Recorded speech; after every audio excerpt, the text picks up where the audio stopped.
चुनाव का मौका है, तब तो चुनावी बम्पर ऑफर आया है मोदी वॉशिंग पाउडर का। मोदी वॉशिंग पाउडर की ऐसी बिक्री हो रही है, ऐसी बिक्री हो रही है, और इतना शानदार वॉशिंग पाउडर है, इसमें हत्या करो धुल जाएगा, लूट करो धुल जाएगा। मोदी की गारंटी है, एक एक भ्रष्टाचारी को मंत्री बनाने की गारंटी है। हेमंत बिस्व शर्मा सबसे बड़ा धरती का भ्रष्टाचारी है, और आसाम में उसने वाटर घोटाला किया। ये मैंने नहीं कहा, बीजेपी वालों ने कहा। कम से कम आज के बाद नैतिकता की, ईमानदारी की, भ्रष्टाचार के खिलाफ लड़ने की दुहाई देना। मोदी तेरी भाजपा मैली हो गई, पापियों के पाप धोते धोते।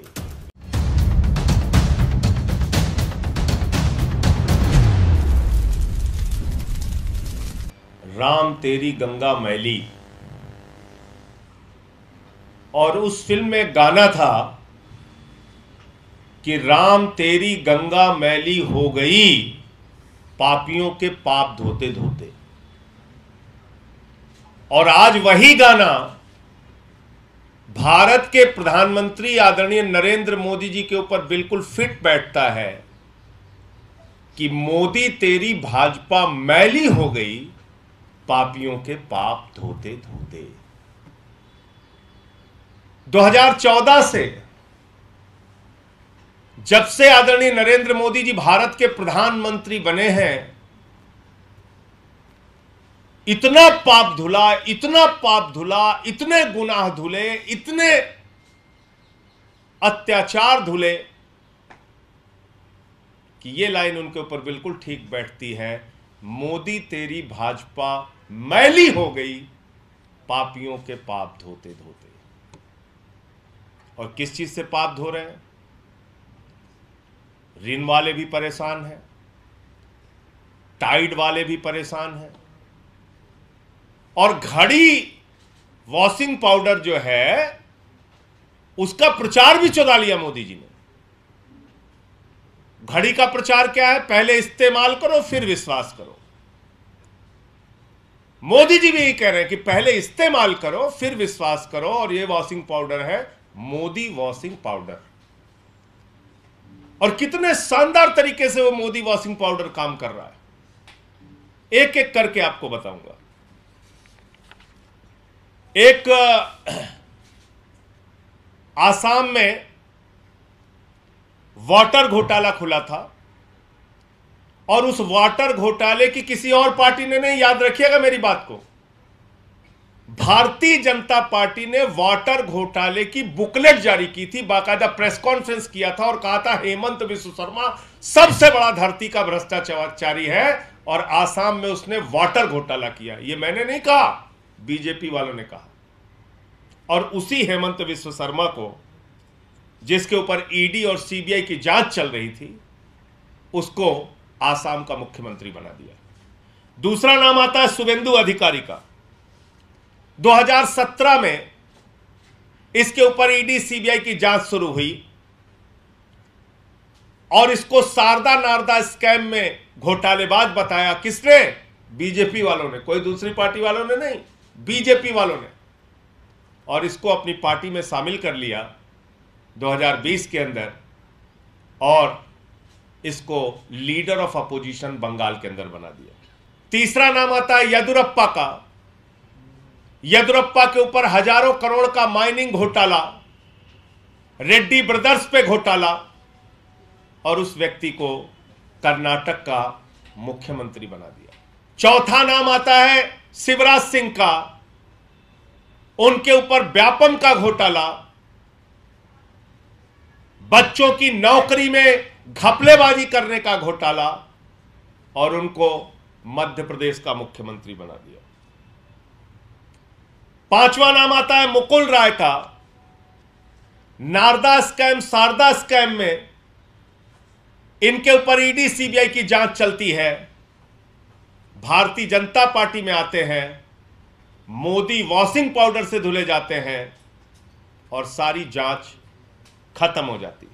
छठवां नाम आता है नारायण राणे का, जिनके ऊपर लैंड स्कैम का आरोप लगता है, जमीन घोटाले का आरोप लगता है। और याद रखिएगा, मैं कोई घोटाला अपनी तरफ से नहीं बोल रहा हूं, भारतीय जनता पार्टी ने ये सारे घोटाले लगाए और ईडी की जांच चली और इनकी पार्टी में आ गया, बीजेपी में शामिल हो गया, तो केंद्र में मंत्री है।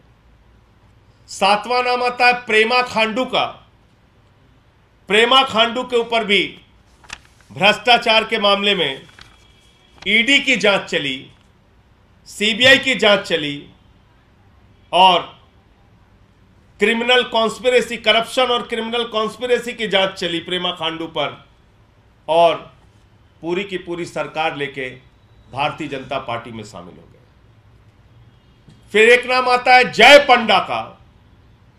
जय पंडा के ऊपर 2019 में पीएमएलए और फेमा के तहत भ्रष्टाचार के मामले लगते हैं, ईडी की जांच चलती है और उसके बाद भारतीय जनता पार्टी में शामिल हो जाते हैं। फिर एक नाम आता है पुरुषोत्तम साबरिया, यह गुजरात के नेता है, और पुरुषोत्तम साबरिया पर भारतीय जनता पार्टी ने इरिगेशन घोटाले का आरोप लगाया था, बीजेपी में चले जाते हैं। हसन मुशर्रफ का तो कहना ही क्या है। अभी कुछ दिन पहले ईडी की जांच चल रही थी, ईडी के छापे पड़ रहे थे हसन मुशर्रफ पे, और इनका एक नेता है बेचारा किरीट सुमैया। वो किरीट सुमैया जोर जोर से एकदम चिल्ला चिल्ला के कहता था मुशर्रफ को गिरफ्तार करो, मुशर्रफ को अंदर डालो, मुशर्रफ ने 100 करोड़ का घोटाला किया है। उसी हसन मुशर्रफ को कल कैबिनेट मंत्री की परसों शपथ दिला दी गई। एक नाम आता है छगन भुजबल का, महाराष्ट्र सदन घोटाला, और छगन भुजबल को कैबिनेट का मंत्री बना दिया जाता है।